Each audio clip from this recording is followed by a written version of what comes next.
ඔයගොල්ලෝ අදත් එකතුලා ඉන්නේ මේස ඇකඩමි YouTube channel එකත් එක්ක. අද මම ඔයගන්ට කියලා දෙන්න යන්නේ WhatsApp ආයතනය විසින් 2021 ලබා දුන්න හොඳම අප්ඩේට් එකක් තමයි අද කියලා දෙන්න යන්නේ. ඔය අප්ඩේට් කරලා නැත්නම් Play Store එකේ ගිහලා අප්ඩේට් කරගන්න. දැන් මෙතන WhatsApp search bar එකේ ගිහලා WhatsApp කියලා ගහගෙන ඊට මෙතන අප්ඩේට් කියන එකක් තියෙනවා නම් අප්ඩේට් කරගන්න. මගේ තියෙන ඕපන් මම අප්ඩේට් කරගත්තා. ඒවා ඕපන් කරගන්න.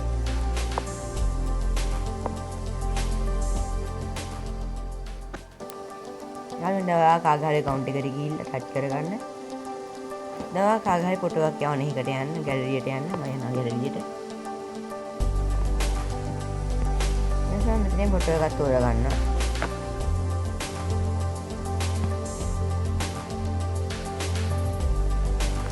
දැන් මෙතන තියෙන එක කියලා ටික් මාක් එකක් ඒක ටච් කරන්න. ඒක ටච් කරාම වෙන්නේ අපි ෆොටෝ එකක් යවත් දිහාට එකපාරයි බලන්න පුළුවන්. ගැලරියට එන්නෙත් නැහැ. ෆෝන් එකේ ඒක එකපාරයි බලන්න පුළුවන්. views 1 එකට විතරයි බලන්න පුළුවන්. මම යනවා දැන් අම්මගේ අනිත් ෆෝන් එකට. ඉතින් යනවා මේ දින්නගේ අනිත් ෆෝන් එක. මම ඒක අර මගේ අනිත් ෆෝන් එකේ මැසේජ් එක මම දැන් බලන්න යන්නේ.